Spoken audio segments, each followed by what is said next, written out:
Assalamualaikum warahmatullahi wabarakatuh. Semangat, salam semangat semuanya dari STI Ekuitas. Hari ini kita seperti biasa akan ada perbincangan, diskusi yang pokoknya menarik sekali. Hari ini sudah hadir dosen STI Ekuitas Ibu Mary Maulin yang sangat luar biasa. Beliau salah satu dosen di STI Ekuitas di program studi perbankan dan keuangan. Ibu Mary ini adalah tidak hanya seorang dosen saja, tapi juga seorang notaris juga ya Bu ya. Iya. Boleh Ibu notarisnya di mana? Di lokasinya? Saya notaris di Kabupaten Garut. Di Kabupaten Garut ya. Jadi beliau ini tidak hanya dosen tapi praktisi juga gitu, seperti itu. Dan memang untuk di STI Ekuitas beliau ini mengajar hukum bisnis juga. Jadi di sini Bu Mary untuk penguasaan dari sisi hukum itu pasti sudah expertnya lah begitu ya Bu Mary ya. Baik Ibu Mary, apa kabar? Baik Bu Muti, terima kasih. Baik, ya ini jauh-jauh nih habis pulang dari Garut ya Bu ya. Pulang dari Garut, langsung ke sini demi STI Ekuitas. Nah Bu Mary ini akan kita akan berdiskusi tentang bagaimana tentang hukum bisnis ya Bu ya. Lebih tepatnya sih tentang anatomi kontrak dan akibat hukumnya. Nah ini luar biasa sekali. Jadi kalau di mata kuliah di STI Ekuitas sendiri itu masuknya di hukum bisnis, dan beliau juga mengajar hukum bisnis dan komunikasi bisnis ya Bu ya? Ya, saya ngajar hukum bisnis, aspek hukum dalam bank, lebih tepatnya, dan komunikasi bisnis. Aspek hukum dalam bank gitu ya. Jadi kira-kira seperti apa Bu gambaran untuk di mata kuliah aspek hukum dalam bank ini? Ada banyak materi ya yang kita bahas di aspek hukum dalam bank ini, dari mulai apa sih hukum itu sebenarnya gitu kan, bagaimana definisi hukum gitu, subjek hukum dan sebagainya. Kemudian kita bicara perikatan, karena dalam hukum hubungan hubungan hukum itu didasari dalam satu perikatan. Kemudian nah ini nih yang mau saya bahas hari ini tentang kontrak gitu kan. Kenapa kontrak itu penting untuk kita ketahui? Karena kontrak atau biasa dikenal dengan perjanjian itu sering kita temui dalam kehidupan sehari-hari Bu Muti. Misalnya nih teman-teman alumni Ekuitas nih gitu ya, yang baru lulus dari Ekuitas, kemudian mau melamar kerja, itu kan butuh perjanjian kerja. Betul. Atau mungkin yang pengen berwirausaha gitu ya, mereka butuh perjanjian bisnis. Nah, kenapa ini saya ingin jelaskan, ingin sharing sama teman-teman di sini, gitu Bu Muti. Iya, kira-kira Bu, kalau yang diatur di dalam dunia perbankan sendiri untuk hukumnya itu lebih jelasnya hukumnya seperti apa Bu? Aspek legal hukumnya? Kalau hukum perbankannya sendiri sudah ada gitu ya. Kenapa kemudian kita atau saya khususnya lebih fokus pada perjanjian, karena teman-teman ini nanti pada saat terjun ke dunia kerja itu akan menemui perjanjian-perjanjian untuk proses perjanjian kredit yang diajukan di bank gitu loh. Nah, nanti kita akan lihat penjelasannya seperti apa. Kontraknya secara umum itu tidak hanya dalam perjanjian kredit ya, tapi perjanjian lainnya itu apa aja sih yang harus ada dalam suatu kontrak. Nah ini penting sekali teman-teman. Jadi nanti kalau sudah selesai dari STI Ekuitas, kemudian nanti teman-teman diterima kerja di satu perusahaan tertentu, kemudian ada surat perjanjian kerja biasanya. Betul. Ya Bu Mary. Nah ini bisa dikonsultasikan dengan Bu Mary gitu, seperti itu ya Bu ya. Iya. Kira-kira nanti kalau misalnya kalau kita bicara nanti lulusan ST Ekuitas dalam hal surat perjanjian kerja seperti itu ya Bu ya. Nah kira-kira nanti apa yang bisa Ibu konsultasikan atau Ibu sarankan dalam hal itu Bu? Oke, intinya sih dalam satu perjanjian itu ada 4 hal yang harus disampaikan. Pertama, kenapa? Gitu ya, kenapa teman-teman ingin melamar kerja di satu perusahaan, gitu kan? Begitu juga pada saat kita membuat perjanjian bisnis, gitu. Kenapa sih kita bikin perjanjian bisnis ini, gitu kan? Kemudian orang akan bertanya, apa yang yang ada dalam perjanjian itu gitu, apa yang ada dalam bisnis tersebut gitu kan. Kemudian apa yang akan kita temui dalam pekerjaan yang akan kita jalani gitu kan. Nah kemudian pertanyaan selanjutnya adalah bagaimana kita menjalani bisnis tersebut gitu kan, bagaimana pekerjaan yang akan kita jalankan. Terakhir perusahaan akan menanyakan apa pentingnya, apa keuntungannya bagi perusahaan mempekerjakan karyawan alumni Ekuitas misalnya. Apa pentingnya seorang mitra kerja berbisnis membuat satu perjanjian dengan kita. Itu 4 poin penting yang harus kita cantumkan, yang harus kita uraikan dalam sebuah perjanjian. Begitu juga dengan perjanjian kerja, Bu Muti. Iya, iya. Baik, nih jadi teman-teman kalau misalnya sudah lulus dari ST Ekuitas, kemudian ada yang kerja di perusahaan atau yang berbisnis, sudah ada fasilitasinya dari kami, dari dosen ST Ekuitas Ibu Mary ini yang siap untuk menjadi konsultan teman-teman untuk mendirikan bisnis dan bagaimana nanti pada saat teman-teman bergabung di perusahaan ya. Jadi jangan ragu lagi untuk gabung di ST Ekuitas karena kita akan mulai dari teman-teman proses masuk ketika kuliah, kita dengan dosen-dosen yang tidak hanya dosen yang secara teori saja tapi orang-orang praktisi juga yang sudah handal di bidangnya. Jadi jangan salah untuk memilih ST Ekuitas ya, bergabung di sini. Baik, Bu Mary ini sekarang sedang mengambil doktor ya Bu ya? Betul. S3 di UIN Gunung Jati Bandung. Baik, dan jurusannya Hukum Ekonomi Syariah ya Bu ya? Iya. Kenapa Bu tertarik untuk mengambil jurusan itu, Hukum Ekonomi Syariah? Terkait dengan profesi saya juga sebagai notaris, saya tidak hanya bekerja sama dengan perbankan konvensional gitu ya, tapi juga perbankan syariah, di mana ternyata banyak hal-hal yang harus kita pelajari, banyak yang harus kita ketahui terkait dengan khususnya saya, akte-akte yang saya buat gitu loh. Bagaimana sih seharusnya akte itu sesuaikah dengan syariah atau tidak gitu ya. Kemudian bagaimana dasar hukum, tidak hanya hukum positif tapi hukum Islamnya juga kita tahu berdasarkan Al-Quran, hadis dan sebagainya. Itu yang kemudian membuat saya tertarik untuk ternyata banyak hal yang perlu kita ketahui, banyak hal yang perlu kita kembangkan, banyak yang perlu kita pahami, karena akibat hukumnya fatal kalau ternyata notaris tidak paham itu gitu loh, Bu Muti. Iya. Berarti Bu Mary ini lebih fokusnya untuk perbankan syariah ya Bu ya, atau konven juga? Dua-duanya Bu Muti, cuman memang kenapa saya tadi tertarik untuk S3 Hukum Ekonomi Syariah karena tadi itu banyak hal-hal yang dalam ekonomi syariah itu banyak hal yang terus berkembang, terus ya kita pelajari gitu kan untuk update kontrak atau kondisi perbankan syariah saat ini. Tuh.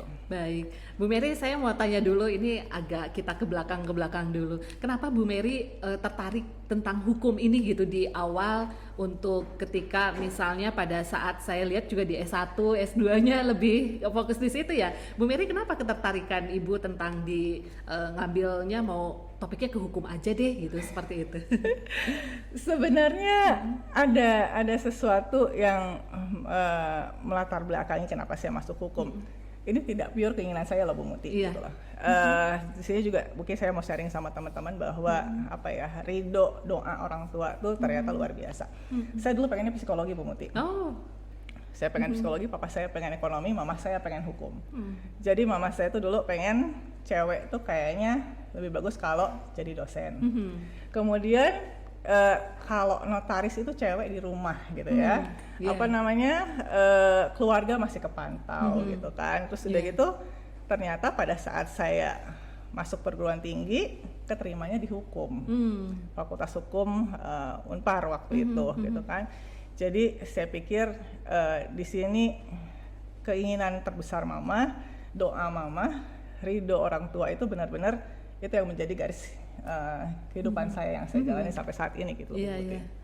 Jadi menarik ya, di awal sebenarnya ibu pengennya psikologi ya, tapi sekarang jadi masuknya ke jurusannya di hukum itu ya. Dan dari situ mungkin ibu sudah mulai ini ternyata menyenangkan juga gitu ya, untuk betul. mengambil ini ya. Tujuannya memang dulu karena pengen notaris, ya udah hukum kan. Begitu selesai S1 pendaftaran untuk notaris itu terlambat 1 bulan sebelum saya sidang. Akhirnya pembimbing saya bilang, udah kamu ngambil S2 hukum bisnis aja. Saya ngambil S2 hukum bisnis, ternyata dari S2 hukum bisnis itulah saya menjadi dosen sekarang gitu loh. Setelah selesai S2 hukum bisnis baru saya ngelanjutin lagi S2 notariatnya gitu.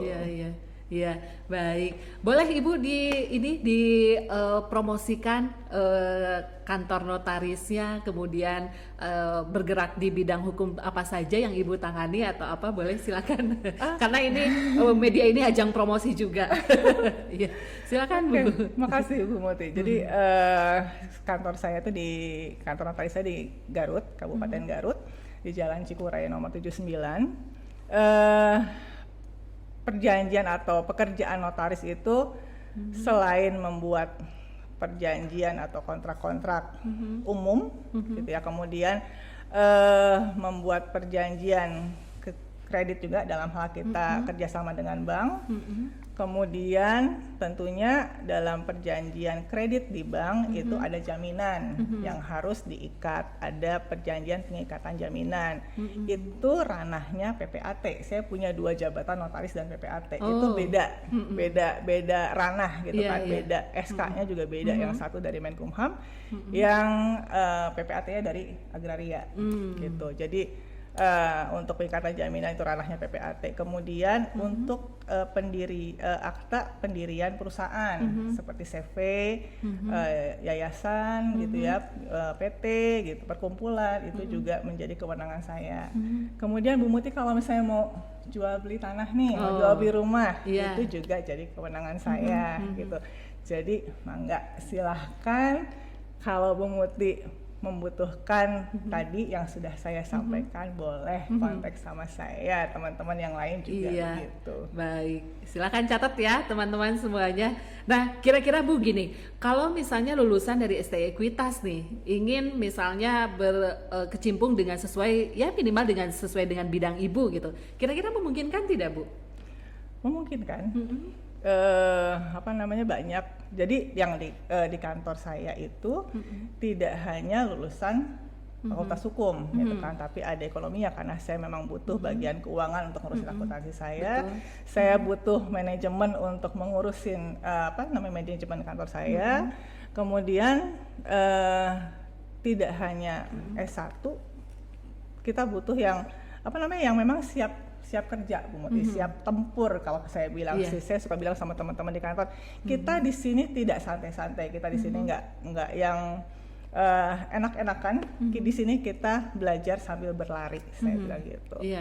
Iya, baik. Apalagi dengan di Ekuitas sendiri, kita kan dengan slogannya lebih tahu keuangan dan perbankan. Itu juga bisa jadi basic ya Bu ya? Betul Bu Muti. Iya. Nah, jadi saya juga kalau ngajar suka sharing juga. Ini teorinya seperti ini loh gitu lah. Ternyata dalam praktek itu tidak semudah yang dibayangkan, tidak seperti yang kita lihat dalam teori. Ternyata banyak hal-hal yang ternyata berbeda, teorinya begini, prakteknya begini. Betul. Gitu loh. Itu yang saya suka sharing juga sama teman-teman di kelas. Nah, ini nih teman-teman. Jadi kalau misalnya bergabung di STI Ekuitas, kita tidak hanya mendapatkan teori saja, tapi juga secara prakteknya, implementasinya di lapangan seperti apa ya? Karena dosen-dosen STI Ekuitas tidak hanya memberikan teori pada saat mengajar, tapi bagaimana update di lapangannya di perusahaan gitu, seperti itu. Sehingga pada saat lulus itu kita sudah terbiasa dengan kondisi yang ada. Seperti ini karena memang sudah diajarkan pada saat di kelas gitu. Betul, ya Bu Mary ya. Iya. Sekali. Iya. Baik, Bu Mary, hari ini kita Bu Mary akan menjelaskan nih, teman-teman juga pasti pada penasaran tentang bagaimana sih anatomi kontrak dan akibat hukumnya, seperti itu ya Bu Mary ya. Betul, nah ini juga yang akan Bu Mary paparkan. Jadi mungkin saya di sini akan menyimak, tapi sekali mungkin saya akan bertanya ya Bu ya pada saat Ibu memaparkan materi yang akan Ibu sampaikan. Silakan Bu Mary. Oke, Bu Muti dan teman-teman semua, tadi seperti sudah saya sampaikan mengapa kontrak itu penting. Saya di sini bahas tentang kontrak karena kontrak atau perjanjian itu sering kita temui dalam aktivitas sehari-hari. Nah, seringkali orang tidak paham bagaimana sih seharusnya kita membuat kontrak gitu ya. Kemudian kalau misalnya syarat-syarat dalam suatu kontrak tidak dipenuhi, bagaimana sih akibat hukumnya gitu ya. Tuh. Kemudian, nah sebelum dibuatnya kontrak, misalnya nih Bu Muti pengen bikin perjanjian sama saya, Bu Mary kita kerjasama yuk gitu kan. Bu Muti pasti punya keinginan dong gitu kan, saya punya keinginan ini Bu gitu kan, saya juga punya keinginan. Nah sebelum dibuatnya perjanjian kita ada negosiasi dulu gitu. Jadi negosiasi ini adalah bentuk interaksi sosial antara pihak-pihak yang terlibat untuk berusaha saling menyelesaikan tujuan yang berbeda dan bertentangan. Nah negosiasi ini ada dua Bu Muti, ada negosiasi positif, nah itu biasanya untuk mengawali suatu perjanjian di mana keinginan para pihak itu dituangkan dalam perjanjian. Kemudian ada negosiasi negatif. Negosiasi negatif ini seringkali pada saat kita sudah kerjasama gitu kan, ternyata ada masalah gitu. Nah masalah ini yang kemudian harus kita selesaikan, harus kita carikan solusinya seperti apa. Nah ini yang kita sebut dengan negosiasi negatif. Nah Bu, kalau kita bicara negosiasi, berarti strategi seperti apa Bu yang harus dipersiapkan ketika kita akan melakukan negosiasi gitu, seperti itu, supaya tadi terciptanya negosiasi positif gitu ya, seperti itu Bu. Kita punya keinginan ada batas atas keinginan kita seperti apa. Misalnya Bu Putih mau jual mobil nih gitu kan, saya punya mobil Pajero gitu kan, kemudian masih mulus gitu, saya pengen jual di harga 300 juta, itu keinginan kita kan gitu. Nah cuman kan kita berhadapan dengan orang lain yang juga punya keinginan yang sama dengan kita gitu kan, dia namanya pembeli pasti pengen murah, pengen barang bagus, pengen harga murah gitu kan. Nah kita punya bottom line, apa pencapaian minimal yang harus kita dapatkan. Kemudian bagaimana sih cara kita menghadapi orang tersebut dalam bernegosiasi sehingga apa yang kita inginkan tercapai. Jadi kita harus kadang-kadang orang sering kali orang yang baru pertama kali kita ketemu kan gitu kan, setidaknya kita tahu lah, oh ini karakter orang ini seperti ini gitu kan, bagaimana cara kita masuknya, bagaimana cara kita menyampaikan. Yang penting dia nyaman gitu sehingga apa yang kita inginkan itu bisa tercapai. Gitu, nah, bagaimana Bu untuk mempelajari karakter tadi? Kita harus misalnya harus kan untuk tadi supaya negosiasinya bisa berjalan dengan baik, salah satunya kita harus tahu siapa pada saat kita berkomunikasi lawan bicara kita. Nah, kira-kira untuk kita bisa tahu, oh ini karakternya seperti ini, berarti saya harus kayak gimana? Nah, itu seperti apa? Gimana Bu? Gini Bu Muti, orang itu tuh ada tipe yang visual, ada tipe yang kinestetik, ada tipe yang audio, gitu. Nah, mungkin kita bisa tanya sekilas gitu kan, ngobrol, wah Bapak habis liburan nih gitu kan, liburan kemana Pak gitu kan, misalnya dia ke pantai gitu kan, wah seru dong Pak, gini-gini kan. Terus kemudian dia menjelaskan, iya saya melihat pemandangan yang menarik gitu, artinya dia visual orangnya. Jadi pada saat kita menghadapi orang yang visual, kita juga harus siap, orang visual itu tipenya harus begini gitu kan. Kita harus memperlihatkan yang bagus-bagusnya gitu loh. Kalau misalnya dia tipenya yang audio, kita harus menjelaskan secara detail karena dia mainnya di pendengaran gitu loh. Tapi kalau misalnya dia kinestetik, kita harus memberikan rasa nyaman. Misalnya, Bapak kalau misalnya berbisnis sama saya, itu Bapak gak akan nyesel Pak gitu kan. Karena akan memberikan kenyamanan, akan memberikan keuntungan buat Bapak seperti ini. Seperti itu Bu Muti. Betul, ya. Jadi pada saat kita bertemu dengan yang kinestetik, audio atau visual, oh berarti ini nih cara kita men-treatnya gitu kan, dengan berbeda-beda perlakuan dari kita gitu ya, seperti itu. Nah nanti kalau untuk di mata kuliah nanti yang Bu Mary ajarkan di kelas itu nanti mempelajari karakter seperti itu juga ya Bu? Ada, saya ajarkan seperti itu. Iya. Nanti ketika mahasiswa tahu, oh ini masuknya adalah orang yang kinestetik, ini adalah yang audio, ini ada yang visual, itu ada. Apa batasannya atau harus seperti apa sih yang masuk kategori ini dan ini, nanti semua seperti itu ya Bu ya? Nanti saya sampaikan di materi. Iya, baik. Penasaran kan dengan di mana nanti kita karakternya ada di mana gitu ya, seperti itu kan penting sekali gitu. Nah, baik, kita lanjutkan lagi. Intinya bagaimana kita bisa menciptakan negosiasi yang positif ini ya Bu ya. Apa yang terjadi Bu ketika kita kondisinya ada di negosiasi yang negatif ini? Itu biasanya sudah dari sengketa, kasus dari permasalahan. Biasanya hal terpendek atau hal terdekat yang kita inginkan bagaimana ini masalah selesai gitu loh. Nah, ini cenderung biasanya kita lebih mengalah, Bu Muti, kalau misalnya kita ada di negosiasi negatif, karena berhadapan, kalau orang kalau sudah masalah itu emosinya sudah terpengaruh gitu kan, pengen menang sendiri, pengen menyalahkan orang lain dan sebagainya. Mau nggak mau kalau kita ada dalam posisi ini, kita berhadapan dengan tipe orang yang seperti itu, kita agak cooling down lah, kita agak mengalah gitu loh. Gitu. Iya, itu untuk salah satu menghindari tadi ya Bu ya, kondisinya supaya tidak terjadi negosiasi negatif itu. Betul. Iya, baik. Oke. Nah, ini tadi yang saya sampaikan dalam pembuatan kontrak. Tadi Bu Putih misalnya pengen harga mobilnya 300 juta gitu kan. Saya pengennya lebih rendah dong, misalnya saya pengen 250 juta. Terlalu jauh kan selisihnya. Nah, ini nanti yang dinegosiasikan. Misalnya Bu Putih bilang, Pak, mobil saya bagus, mulus gitu kan, jarang dipakai, masih orisinil gitu kan, segala macam. Kemudian misalnya plat nomornya juga angka cantik gitu kan ini.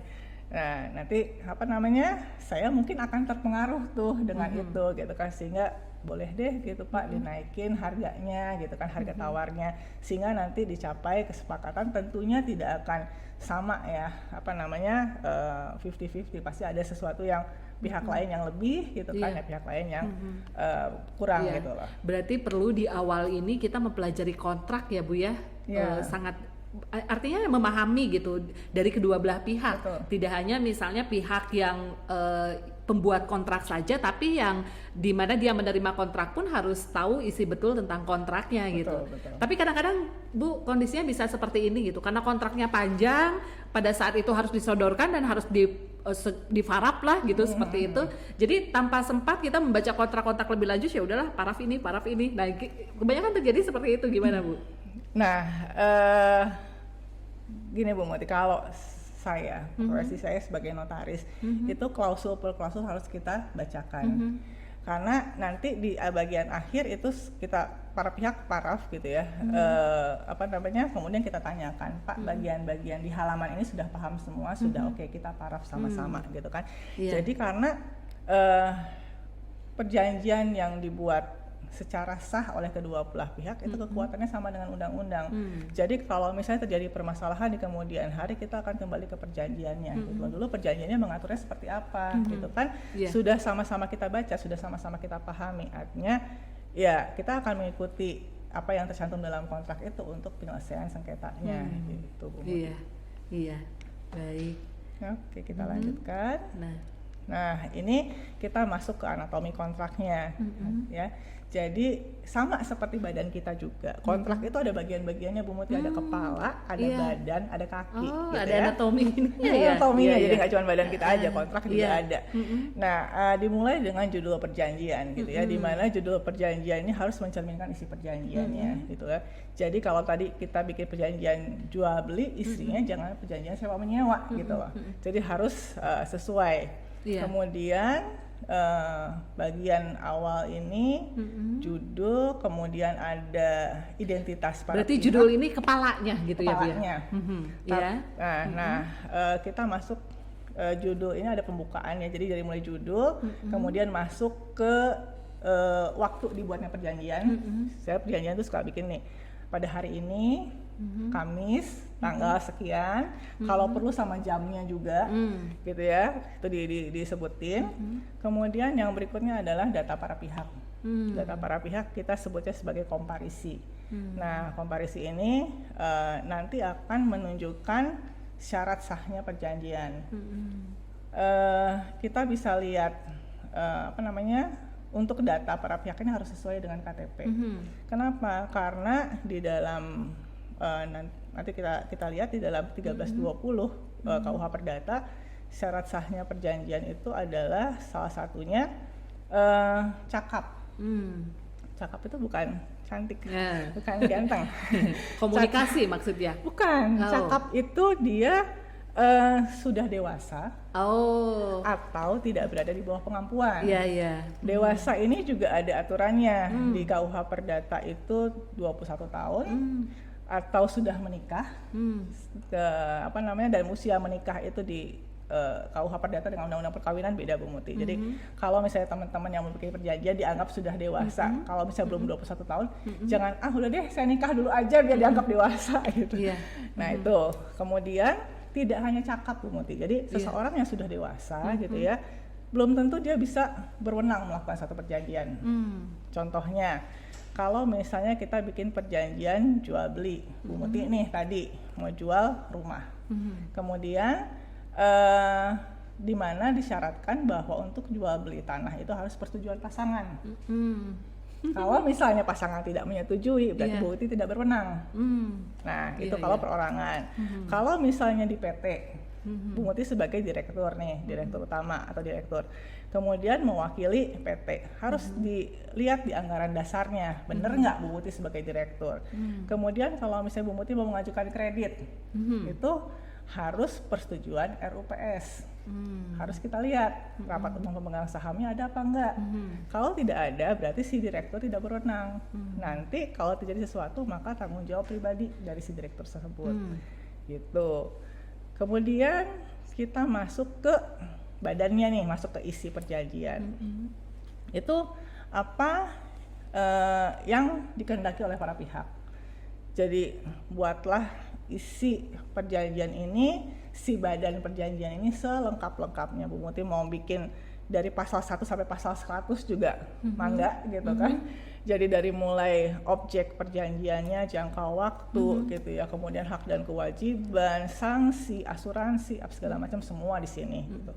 Kemudian selanjutnya adalah penutup. Ini pada bagian ini memuat keterangan bahwa para pihak sudah memahami isi perjanjian, kemudian diselesaikan dan ditandatangani di mana gitu. Jadi kenapa ini perlu kita masukkan? Kalau suatu saat para pihak mengingkari, ada kok di aktenya, gitu, di perjanjiannya. Kita bikin perjanjian kapan, kemudian siapa yang menandatanganin, kemudian di mana kita tandatanganin, jelas gitu loh. Nah, terakhir adalah penandatanganan aktanya, penandatangannya perjanjian. Nah, ini para pihak menandatangani, kemudian kalau kita butuh saksi, cukup saksi-saksinya, kemudian untuk memperkuat para pihak itu bisa dengan difoto, Bu Muti, atau pembubuhan cap jempol. Karena cap jempol orang nggak ada yang sama. Maksudnya anak kembar pun itu masih beda ya. Jarinya beda gitu kan, sidik jarinya beda. Jadi karena sekarang itu kita nggak tahu ya, orang beritikat tidak baik, mengingkari perjanjian pada saat terjadi sengketa. Nah, kita bisa buktikan ini loh, fotonya ada, pada saat tanda tangan, bahkan cap jempolnya juga ada gitu loh. Jadi ini cukup aman buat kita. Gitu. Sebagai bukti ya, jadi nggak bisa apa-apa kalau terjadi hal di luar yang kita tidak inginkan gitu ya, Bu ya. Jadi intinya kalau kita katakan, analogikan bahwa ini adalah anatomi kontrak. Ketika salah satu tidak ada, ya berarti tidak sah untuk kontraknya, seperti itu ya, Bu ya. Betul. Jadi ada dalam kontrak sendiri ada bagian-bagian yang memang harus ada gitu ya, kayak objek kontraknya gitu ya, objek perjanjian. Objek perjanjian, jadi misalnya jual beli, yang diperjualbelikannya apa, itu harus dicantumkan. Kemudian misalnya tadi harganya berapa gitu kan, itu juga harus ada. Jadi ini terkait dengan syarat sahnya perjanjian yang berikutnya, terkait dengan objek perjanjian dan kausa yang halal. Nah, ini dia.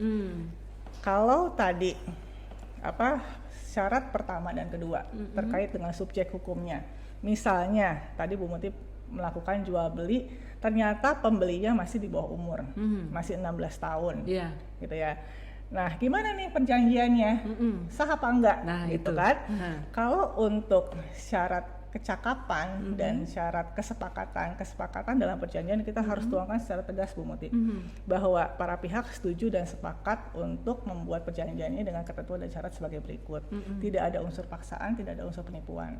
Nah, terkait dengan dua hal ini, kalau ternyata tidak dipenuhi, perjanjiannya tetap sah, tetap berjalan, tapi bisa dibatalkan oleh salah satu pihak. Kalau misalnya pihak yang satunya tidak bersedia untuk membatalkan, pihak yang ingin membatalkan bisa mengajukan permohonan ke pengadilan. Jadi maksimal 5 tahun sejak perjanjian dibuat itu masih bisa diajukan pembatalan untuk yang syarat subjek terkait dengan subjeknya. Kalau yang terkait dengan objeknya tadi jual beli, tapi objek jual beli tidak disebutkan, tidak ada.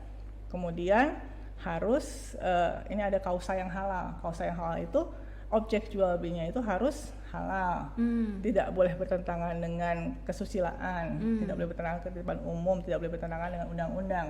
Contohnya, ini jual belinya para pihaknya sudah cakap, sudah dewasa, di atas 21 tahun. Sepakat nih beli mobil. Kemudian di perjanjian disebutkan apa yang diperjualbelikan mobilnya ada. Ternyata mobilnya hasil curian, nggak halal kan? Itu nggak boleh. Terkait dengan syarat ketiga dan keempat, objek dan kausa yang halal apabila tidak dipenuhi maka perjanjiannya batal demi hukum. Dianggap tidak pernah ada perjanjian sama sekali. Bu, bisa kasih contoh lain nggak? Misalnya tadi yang berkaitan dengan kesusilaan gitu ya, seperti itu. Nah, kira-kira bentuknya seperti apa Bu? Kalau misalnya kalau tadi sih karena mobilnya misalnya barang curian berarti kan dia tidak halal gitu, seperti itu. Tapi kalau misalnya jenis barang-barang yang lain, produk atau layanan yang lain, misalnya ada kategorinya nggak Bu? Misalnya kita suka dengar ya penjualan manusia. Itu trafficking gitu ya. Nah, itu nggak boleh. Itu kan itu dianggap tidak pernah ada tuh perjanjiannya, batal demi hukum otomatis. Kemudian misalnya jual beli narkoba. Gitu kan, itu juga dianggap tidak pernah ada perjanjiannya, batal demi hukum karena memang tidak memenuhi syarat keempatnya gitu terkait dengan objek perjanjian. Gitu. Bu, boleh nggak sih saya nanya ini? Kalau misalnya tentang salah satunya misalnya kayak perjualan minuman keras misalnya, terus kemudian seperti prostitusi atau apa itu seperti apa Bu konteksnya kalau itu? Ya, itu berarti masuk yang syarat objektif Bu Muti gitu kan. Jadi di mana ada melanggar kausa yang halal tadi, otomatis jika terjadi permasalahan maka itu dianggap tidak pernah ada perjanjian sama sekali gitu. Jadi batal demi hukum. Itu menjadi resiko dari masing-masing gitu. Nggak bisa kita mengajukan gugatan atau mengajukan keberatan kepada pihak lain karena memang perjanjiannya sendiri juga nggak ada gitu loh. Iya. Jadi dianggap tidak ada aja ya kalau untuk hal itu. Betul. Iya. Baik, menarik sekali Bu Mary. Boleh dilanjutkan kembali ini.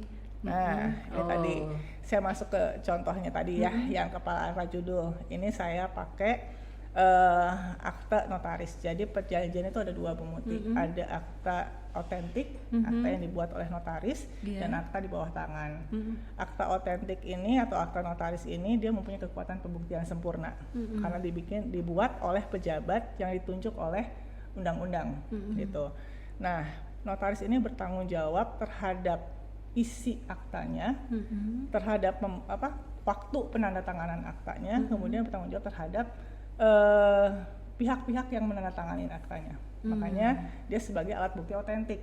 Tapi kalau akte di bawah tangan, akte yang dibuat oleh kedua belah pihak, kekuatan pembuktiannya hanya jika kedua belah pihak mengakui perjanjian tersebut.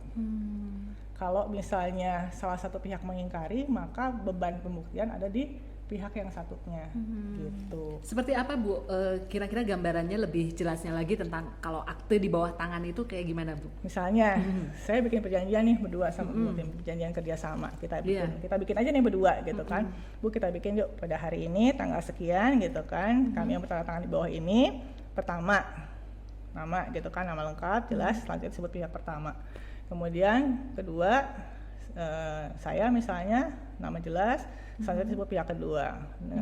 Dengan ini kami setuju dan sepakat untuk membuat perjanjian kerjasama dengan ketentuan dan syarat sebagai berikut bla bla bla. Kita bikin isinya, kemudian penutup tanda tangan. Suatu saat ini bisnis kita ada masalah nih, terus saya nggak mau rugi. Saya bilang saya tidak pernah kok bikin perjanjian itu, gitu. Terus Bu Muti bilang pernah kok, gitu kan, kita pernah bikin perjanjian itu. Terus buktinya mana? Liatin lah perjanjiannya. Ini Bu Mary tanda tangan, gitu kan. Saya bisa bilang itu bukan tanda tangan saya, buktinya mana kok saya tanda tangan. Nah, tadi yang saya bilang untuk menguatkan para pihak, harus ditambahkan dengan tadi foto, cap jempol. Nah, kemudian Bu Muti menyampaikan ini loh fotonya ada Bu Mary waktu tanda tangan. Ini cap jempolnya ada, bisa dicek sidik jarinya benar nggak sidik jari Bu Mary atau enggak. Nah, seperti itu. Tapi kalau akta yang dibuat oleh notaris, begitu terjadi permasalahan, begitu terjadi sengketa, maka notarislah yang bertanggung jawab terhadap perjanjian ini. Gitu. Iya. Jadi ada pihak yang lebih menguatkan lagi ya. Soalnya kalau perjanjian hanya dibuat misalnya antara saya sama Bu Mary, kan tidak ada pihak lain yang melihat perjanjian itu. Jadi bisa aja salah satu bisa menyanggah gitu ya. Nah, ini pentingnya kita pakai kalau ada perjanjian atau apa pakai notaris ini ya Bu ya. Iya, betul. Nah, ini kan di sini kan kita sebutin tuh pada hari ini tanggal bahkan jamnya. Kenapa ada jamnya? Notaris itu punya ketentuan Bu Muti. Jadi kita tidak boleh membuat akta di luar batas kewajaran. Karena semua akta ini harus kita bacakan satu persatu. Gitu kan. Jadi kenapa tadi notaris bertanggung jawab terhadap isinya? Jadi nggak bisa lagi tuh para pihak, saya nggak paham, saya nggak ngerti, dulu nggak dibacain nggak ini. Nah, itu kita kena sanksi kode etik notaris. Jadi tanggung jawab kita sebagai notaris itu cukup berat Bu Muti gitu kan, karena kita bertanggung jawab pasal per pasal, kata per kata gitu kan dari perjanjian yang kita buat gitu. Iya. Jadi pokoknya aspek legal dan sebagainya sudah notaris ya Bu ya yang lebih ini. Jadi kita sebenarnya lebih tenang kalau ada kita membuat perjanjian atau apa lewat notaris itu kita sudah ini ya Bu ya. Betul. Nah, ini di sini juga di sini di sini disebutkan notaris di kabupaten. Ini menunjukkan kewenangan saya. Jadi notaris itu kewenangannya hanya wilayah kerjanya itu provinsi. Jadi notaris di Kabupaten Garut nanti di akhir itu ada diselesaikan di mana gitu kan. Kalau misalnya diselesaikan di luar kota, di luar provinsi Jawa Barat, maka itu di luar kewenangan saya. Akta saya menjadi turun. Statusnya menjadi akta di bawah tangan. Kalau seperti itu. Jadi dalam artian harus ada domisilinya di mana gitu ya. Itu juga harus dilihat ya Bu ya. Karena kan SK kita juga jadi saya notaris di Kabupaten Garut. Nah, itu berdasarkan SK kita gitu kan. Jadi pada saat kita membuat perjanjian, nah ini wilayah domisili notaris itu harus disebutkan. Gitu. Kemudian di sini dihadiri oleh saksi-saksi yang saya notaris kenal dan akan disebutkan pada bagian akhir akta ini. Jadi kalau misalnya tadi para pihaknya mengingkari, saya bilang saya punya saksi kok. 2 orang. Yang menyaksikan pembacaan aktenya, yang menyaksikan penandatanganan aktanya. Gitu. Nah, tadi komparisi, ini komparisi identitas para pihak. Di sini saya mengambilnya yang perorangan, gitu ya. Jadi di sini harus sesuai dengan KTP, ada tanggal lahir, alamat gitu ya, kemudian nomor KTP sebagainya. Nah, ini untuk melihat tadi kecakapannya, tanggal lahirnya ini dia sudah sudah dewasa atau belum pada saat membuat perjanjian. Saya pernah menghadapi klien gitu ya, salah satu bank di mana nasabahnya adalah CV, pemohonnya adalah CV. Kemudian pada saat saya cek akte pendirian CV-nya tidak ada tanggal lahir dari si direkturnya. Nah, ternyata pada saat saya lihat KTP-nya saat perjanjian CV itu dibuat, dia masih di bawah umur. Jadi itu diajukan permohonan kredit ke saya diserahkan akta pendiriannya, diserahkan KTP-nya, saya cek kenapa nggak ada tanggal lahir direkturnya. Itu sudah sekitar 4 tahun sebelumnya gitu kan, masih ternyata begitu saya hitung masih 17 tahun. 4 tahun sebelumnya berarti pada saat diajukan kredit ke saya sudah 21 tahun kan, dia sudah berwenang. Saya bilang sama sama banknya, Bu, saya bilang maaf, ini pihak direktur CV-nya pada saat akta ini dibuat dia tidak berwenang. Saya bilang gitu. Kalau misalnya terjadi permasalahan, anggaplah CV-nya Wan Prestasi, kreditnya macet, dia bisa mengingkari. Saya tidak berwenang. Ini perjanjian saya mau batalin. Bisa seperti itu bank yang kalah, saya bilang gitu.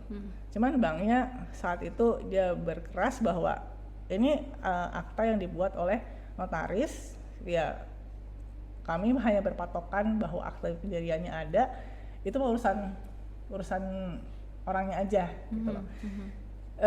Jadi kadang-kadang gini Bu Muti, maksudnya untuk teman-teman di nanti yang akan masuk ke dunia perbankan, kenapa perlu nanti pada saat di kelas juga saya sampaikan apa aja yang harus diketahui teman-teman pada saat akan membuat atau mengajukan kreditnya nasabah gitu. Jadi apa-apa aja dokumennya harus dilengkapin, kemudian harus dicek seperti apa untuk tadi pendirian perusahaan, CV, PT gitu kan, ini berwenang atau enggak gitu kan, tadi juga saya sampaikan karena terkait dengan tadi kewenangan dari si para pihaknya. Kalau misalnya dia tidak berwenang, berarti perjanjiannya nggak sah gitu. Jadi betul-betul ya harus teliti sekali ya Bu ya untuk dokumen, berkas dan sebagainya supaya tadi tidak ada kasus yang terjadi tadi ya Bu ya. Nah itu jadi untuk untuk akte perusahaan pun gitu kan, dari mulai akta pendirian. Nah ini kan disahkan oleh Menkumham, Menteri Hukum dan HAM Republik Indonesia. Itu kita mintakan juga mana SK Menkumhamnya. Kalau misalnya dia ada perubahan dari perubahan pertama sampai perubahan terakhir kita minta. Berikut juga SK Menkumhamnya karena sering kali terjadi itu sudah berapa kali dirubah. Kemudian tidak didaftarkan di Kemenkumham, sementara yang terdaftar di sana itu masih akte yang lama.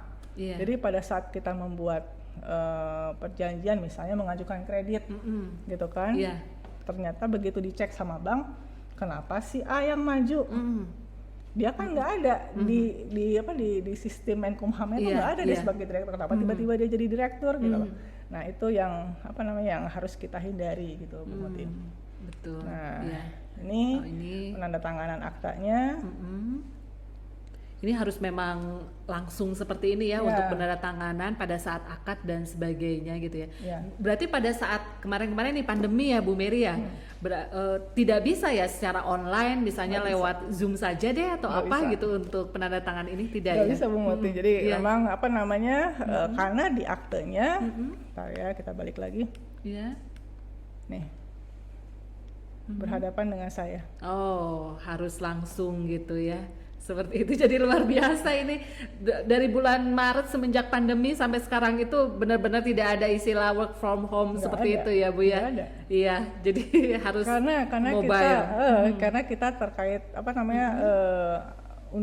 kode etik notaris, kita harus membacakan, kita harus berhadapan dengan klien yang kita buatkan aktenya gitu kan, dan akhirnya Bupati Garut itu mengeluarkan peraturan daerah bahwa profesi notaris PPAT itu termasuk pekerjaan yang dikecualikan dari kemarin PSBB dan itu ya.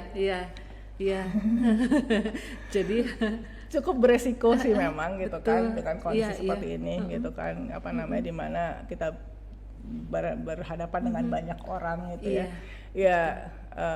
kita lebih ini aja, pasti lebih menjaga diri aja sih Bu Muti gitu ya, untuk karyawan juga gitu kan. Jadi protokol kesehatan tetap untuk harus COVID-19 ini memang benar-benar harus kita terapkan. Iya. Sekarang mobile terus ya Bu ya, Garut Bandung seperti itu. Nggak hanya Garut, saya rekanan dengan 11 bank Bu Muti gitu kan. Jadi dengan 11 bank dan 40 developer gitu ya. Jadi akad berangkat pagi dari Bandung ke Garut, di Garut habis akad, terus gitu Bu ada akad di Tasik, kita berangkat ke Tasik, habis itu dibilang Bu nanti ada akad lagi sore di Garut, kita balik lagi ke Garut, terus besoknya Bu kita akad di Bandung gitu ya, akad ke Bandung, ya itu saya di Bandung nggak pulang ke rumah, begitu selesai akad saya balik lagi ke Garut gitu, karena memang sudah ditunggu di sana juga gitu. Boleh Bu disebutkan kliennya yang 11 bank itu, luar biasa sekali Bu Mary.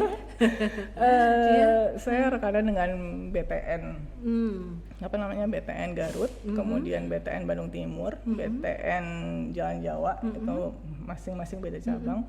Kemudian BTN Syariah Tasik, BTN Syariah Bandung, kemudian BJB juga saya rekanan, kemudian BRI Garut itu ada 1 cabang, 2 KCP dengan 30 unitnya, kemudian BNI Garut, BNI Syariah, kemudian BRI Syariah juga, kemudian ada 5 BPR yang saya juga rekanan. Luar biasa, 11 bank nih sudah ditangani dan banyak lagi ya klien-kliennya, tidak hanya perbankan saja ya Bu ya. Yang umum juga ada. Iya, dengan perusahaan, dengan industri dan sebagainya. Tuh, masih ragu masuk ekuitas? Enggak kan? Dosennya sangat kompeten sekali gitu, dan praktikal juga gitu seperti itu, dan ini pokoknya jangan ragu lagi untuk memutuskan masuk ekuitas sekarang. Silakan Ibu, ada yang ditambahkan lagi? Enggak Ibu, ini udah. Oke, ini akibat hukum perjanjian tadi intinya sih ada di 1320 KUH Perdata ada syarat subjektif dan syarat objektif tadi yang sudah saya sampaikan. Nah, apabila perjanjian dibuat secara sah berlaku sebagaimana layaknya undang-undang bagi para pihak yang membuatnya. Jadi kita mengabaikan undang-undang yang berlaku secara umum. Perjanjian ini adalah undang-undang atau peraturan yang berlaku secara spesialis gitu. Jadi lex spesialis gitu kan dari undang-undang secara umumnya. Jadi pada saat terjadi sengketa, pada saat terjadi permasalahan, pada saat terjadi salah penafsiran di antara kedua belah pihak gitu ya, itu kita kembali ke perjanjiannya. Dan yang penting lagi dalam perjanjian juga kita harus menentukan aturan hukum mana yang kita gunakan pada saat terjadi sengketa. Kemudian forum mana yang akan kita gunakan pada saat kita akan menyelesaikan sengketa. Biasanya kan kita selesaikan secara musyawarah mufakat gitu kan. Kalau ternyata tidak berhasil, kita memilih forum mana nih, apakah melalui pengadilan atau arbitrase. Itu juga harus dituangkan secara tegas dalam perjanjian kita. Gitu, Bu Muti. Iya, betul. Iya. Nah, iya. Ini luar yang biasa bisa saya sekali. sampaikan terkait dengan kontrak dan akibat hukumnya. Iya. Nih, walaupun singkat, kita hanya sekitar 46 menit, hampir mau 1 jam ya Bu Mary, tapi pengetahuan saya tentang dunia notaris, kemudian bagaimana aspek legal hukum dan sebagainya, rasanya itu sangat menarik sekali gitu. Jadi menarik, dan saya juga jadi memperoleh gambaran gitu. Apalagi teman-teman yang nanti kuliah dengan Bu Mary dengan berapa semester, semakin mendalam tentang aspek legal hukum seperti itu, dan ini akan lebih lebih banyak hal-hal yang lebih menarik lagi nanti Bu Mary akan sampaikan gitu. Baru segini aja sudah bikin penasaran gitu. Nah, teman-teman kalau masih penasaran boleh gabung di STI Ekuitas, kemudian kalau ingin bertemu dengan Bu Mary masuk di program studi perbankan dan keuangan. Begitu ya Bu Mary ya? Betul. Iya. Boleh teman-teman yang ada di sini kita berikan applause dong buat Bu Mary, luar biasa sekali. Seorang praktisi dan juga dosen STI Ekuitas yang sangat luar biasa, produktif sekali nih, bolak-balik keluar kota kemana-mana di era pandemi seperti ini pun dengan risiko-risiko yang ya yang ini ya cukup resikonya cukup besar juga, tapi demi profesionalisme tetap harus dijalankan begitu ya Bu Mary. Ya, ada yang ingin disampaikan lagi Bu? Silakan. Ya, maksudnya saya dalam aktivitas sehari-hari sebagai notaris berhubungan dengan perbankan, ternyata banyak Bu Muti alumni kita gitu yang sudah sukses di dunia perbankan gitu. Jadi pada saat saya ke bank ini apa namanya, Bu masih ingat saya katanya gitu kan, saya dulu KM kelas Ibu, oh ingat saya bilang gitu kan, itu luar biasa, Masya Allah Bu Muti gitu kan, maksudnya ada kebanggaan tersendiri lah buat kita sebagai dosen melihat mahasiswa-mahasiswa kita yang sudah sukses gitu kan di bidangnya masing-masing gitu. Kebanggaan tersendiri ya Bu ya, kita sebagai dosen melihat alumni kita yang ternyata berhasil gitu ya, seperti itu, betul, kepuasan dan kebanggaan tersendiri ya. Baik teman-teman, kita rasanya sudah sangat ya, walaupun dengan waktu yang terbatas, tapi ilmu yang didapat sekarang ini sangat luar biasa sekali ya. Nah, bagi teman-teman yang ingin melihat secara lengkapnya, boleh nanti tinggal buka saja di YouTube, YouTube STI Ekuitas. Jangan lupa subscribe, like, dan komen gitu ya, seperti itu. Boleh di-share juga materi dari hari ini, dan buat teman-teman di luar yang ingin bergabung dengan STI Ekuitas, jangan ragu untuk bergabung di STI Ekuitas, karena kita lebih tahu keuangan perbankan dan juga kewirausahaan. Kita akan belajar banyak tentang hal ini dari sisi bisnis pun ya Bu ya. Nanti kita juga akan mendiskusikan tentang hal ini juga lebih banyak lagi. Baik, terima kasih Bu Mary Maulin, sungguh luar biasa hari ini. Semakin maju, semakin jaya, semakin terpercaya sesuai dengan slogannya ya Bu Muti ya. Betul, iya. Lebih tahu perbankan, keuangan, dan kewirausahaan. Baik, terima kasih Bu Mary. Salam buat semuanya. Kita bertemu lagi di materi-materi yang selanjutnya, karena ini nanti kita akan banyak membahas tentang materi-materi yang lain, tidak hanya dari sisi perbankan, tapi juga kita kemarin sudah berdiskusi juga tentang dari sisi manajemen, kemudian nanti ada dari sisi sumber daya manusia, dan nanti di operasional dan sebagainya. Kita ketemu lagi di sesi yang lain, dan pokoknya tetap sukses dan semangat selalu. Jangan lupa follow dan subscribe YouTube-nya STI Ekuitas. Terima kasih. Wassalamualaikum warahmatullahi wabarakatuh.